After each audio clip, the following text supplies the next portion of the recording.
guess the season's probably over now. How disappointing is it? I mean, you started so well. The team started so well under your reign and sort of seems to have gone away a bit in the last couple of weeks. Yeah, we didn't play the way we wanted to tonight. Mostly on defence. I thought our defence was substandard tonight, which was disappointing because that was our aim coming into tonight to take away St Kilda's uncontested marks, and they got 120 of them. So we didn't get it done.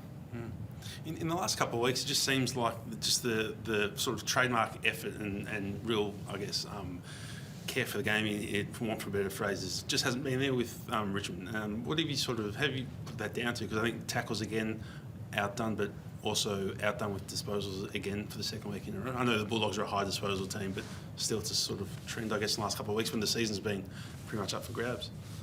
It's not a nice way to be described, is it? Yeah, it's just, yeah. Yeah, if that's your observation, it's true. And that's disappointing. What have you made of the last 2 weeks, Andrew, yourself? Well, we haven't gotten it done. We haven't played the way we wanted to. I think, like you're right, the pressure hasn't been at the level we needed to. Again, tonight it was low. Not the easiest thing to put a finger on, to be honest. There's a multitude of reasons, but it was not where we want to be. What's in terms of first quarters, have you been able to nail down why the last 2 weeks in particular you've sort of been blown off the park early and then worked your way back in after that? Is there anything you're thinking about? No, not in particular. There's been different motivations used pre-game. We've juggled around with that a little bit. But yeah, first quarters has been a bit of an issue for us. Certainly, 5 goals straight hurts too. Accurate kicking, we were 2-1, I think, at quarter time. Is that right? So there's a little bit of that, but we were outplayed in the first quarter as well. So we'll keep working on it and try and find some answers.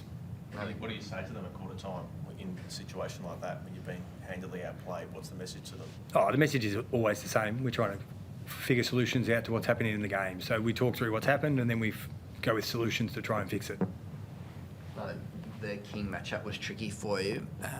What do you think the defensive lapses are down to? Would you say it's been an issue for a little while for the Tigers, Andrew?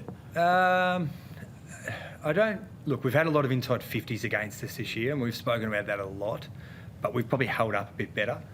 And at the end of the day, too many inside 50s against, it's hard to defend for long periods of time, and it's probably just getting a hold of us a little bit late in the year. King's a good player and he was able to hit the scoreboard tonight. Was there ever a message to Noah? I know the way Noah plays, he likes to get intercepts, all those sorts of things, but was there ever a message to say, look, you got to sort of put that away and you got to just stay near him? No, it seemed like he was taking a lot of uncontested marks inside 50. Yeah, sure. Noah's job first and foremost is absolutely to defend his player first. That is, all of the players that play in defence, that's their first job. And then if he can intercept the ball, great. But that's not his intention, it's not his instruction. And sometimes there's some of the turnovers tonight that I think were pretty difficult for Noah to defend at times as well. How do you sort of attack the last 2 games? Obviously, you on a personal note, you've got a job that you're wanting to get as well. How do you sort of approach the last 2 games in the season? Well, we approach them like we've approached every other game this year. There is absolutely no change. Footy keeps going forward, so we have to compete and keep trying to find a way to win the next 2 games. So that'll be our aim. But do you try and experiment a little bit more? Like, does your focus become broader in the circumstances? It'll be something we speak to in match committee, understanding that is it mathematically impossible now to make finals? Just about. Pretty close. Maybe not mathematically, but right. Yeah. So, look, I think the answer to the question is we'll look at it, but we'll put out our team best suited to win the game of footy. That'll be what we do.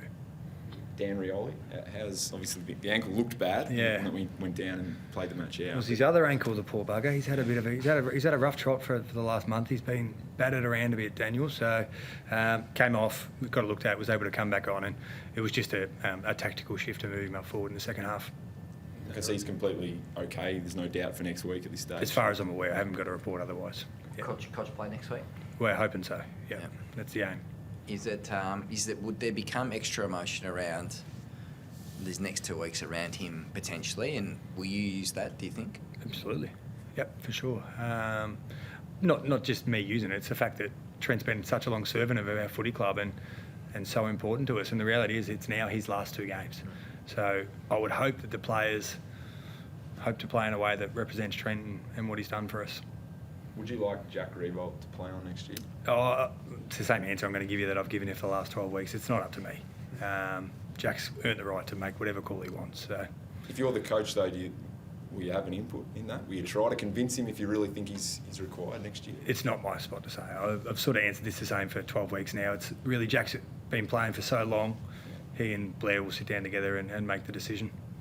Just in a positive note, I guess a few of the youngsters like Dow and Bowell showed a bit today. Yeah, I was really pleased for Dowie. And Jacob showed some great signs up forward, and we got him some minutes down back late in the game as well. We know he can play both ends, but yeah, Dowie was significant around the ball for us. I thought he had a real impact and played well, which is good to see for him. How do you think Tigers fans will feel about this year, Andrew? Obviously, Dimmer stepped out, you jumped in, but it does feel like you've been a little bit up and down as a footy team this year and coming to the end of that season. How do you review the performance more broadly? Like riding a roller coaster. It has been up and down. It probably, if we pinch some of the wins early in the year, seasons can go really different. The reality is we've been fighting against the 8 ball probably since, trying to find our way back up the ladder. And it's just probably taken its toll a bit. But I think the reality is we are where we are.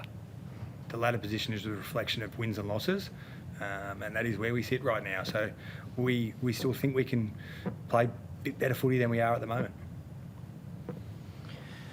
Thanks, guys.